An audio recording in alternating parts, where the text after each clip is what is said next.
I'm going to say something that took me a long time to say out loud. We bring home $10,000 a month. And for years, I felt broke. Not broke like we couldn't pay our bills. Broke like there was never anything left. Broke like checking our account after payday and feeling nothing. Broke like watching our income go up every year and our savings account barely move. I didn't talk about it. Because what do you say? We make good money, we have jobs, we're fine. People have real problems. I used to scroll past personal finance content because it always assumed the problem was discipline. We had discipline. We had spreadsheets. We had goals. We just didn't have an explanation. But the feeling was real, and it was getting worse. We finally figured out why, and it had nothing to do with how much we were earning. Making more money doesn't fix anything. It just makes the leak quieter. 3 years ago, Charlie got a promotion. We went from bringing home around $7,200 a month to just over $10,000. We celebrated. We went out to dinner. We told ourselves, okay, now things are going to get easier. 6 months later, I sat down to look at our savings. We had $1,400 more than we'd had before the raise. Over 6 months, with an extra $2,800 a month coming in. $15,400. In 6 months, gone. And I couldn't tell you where. We hadn't done anything crazy. No big vacation, no new car, nothing obvious I could point to and say, that was it. That was the problem, which made it worse. Because if there's no obvious reason, what's left to blame but ourselves? Turns out there's a reason. And once you see it, you start seeing it everywhere. I started tracking every dollar that left our accounts over 90 days. Not just the bills, not just the big purchases, everything. What I found wasn't one big problem. It was 23 small ones, and they all had one thing in common.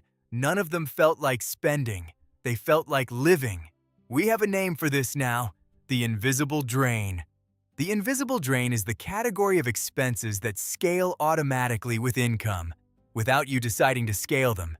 They don't show up in your budget as problems because each one, individually, is completely reasonable.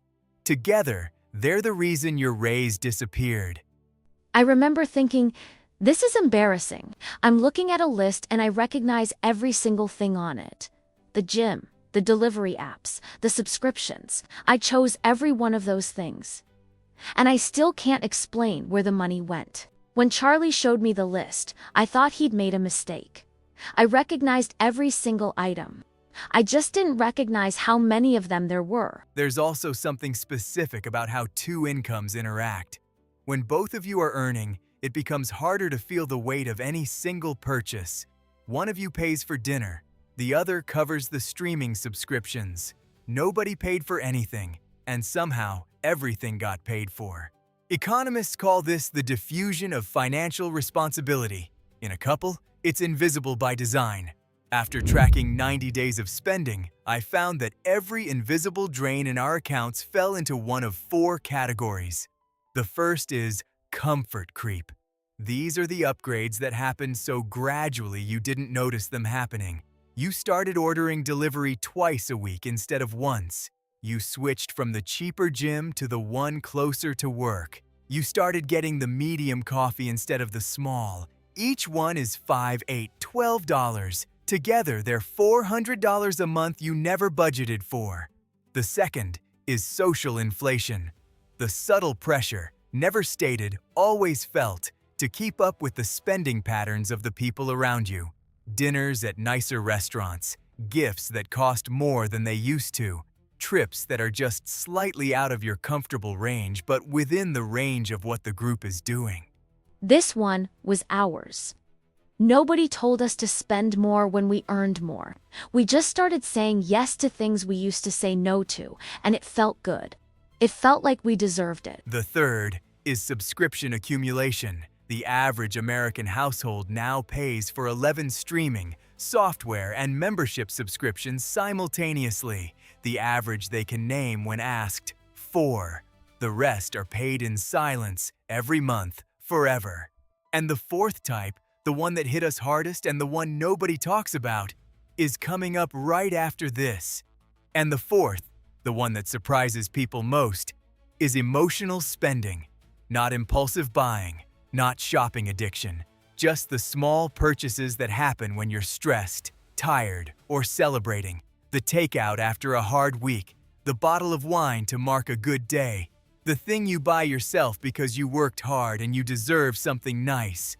This one was harder to admit than social inflation, because those purchases feel like self-care. They feel earned. And in the moment, they are. The problem isn't the purchase. The problem is that there are 40 of them in a month, and none of them have a line in our budget. These feel like rewards. They're actually expenses with no line in your budget. Here's the part Charlie's spreadsheet didn't capture. When we looked at the list together, all 23 items, my first instinct wasn't to fix it. It was to defend it. The gym upgrade. That was mine. The weekly delivery. That was stress. I was working a lot. The dinner's out. We don't see our friends enough. Were we supposed to stop doing that?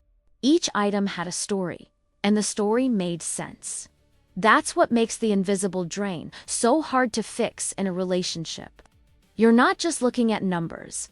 You're looking at each other's choices. And when you challenge a choice, it can feel like you're challenging a person. Which is why cutting a budget never works.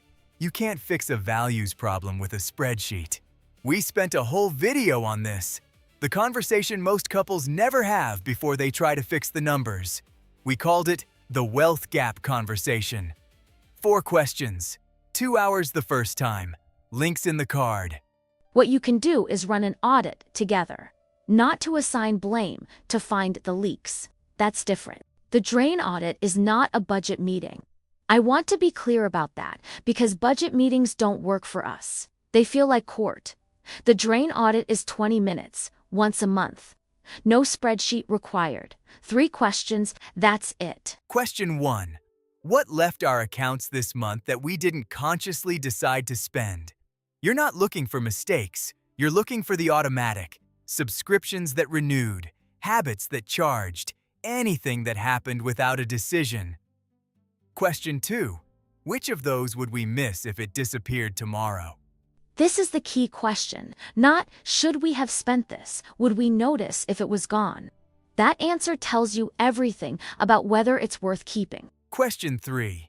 Is there anything we spent money on this month that felt like a reward, but didn't actually feel rewarding?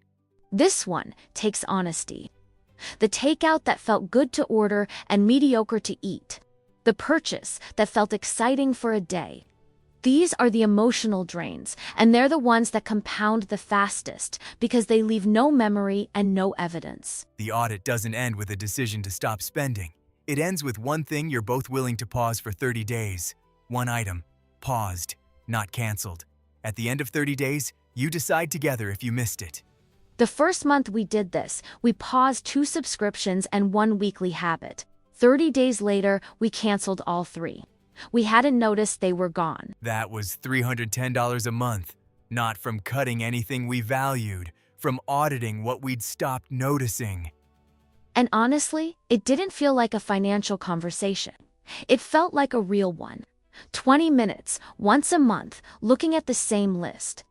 That changes something between 2 people, not just in the account. We still bring home $10,000 a month. The number didn't change. What changed was how much of it we actually see.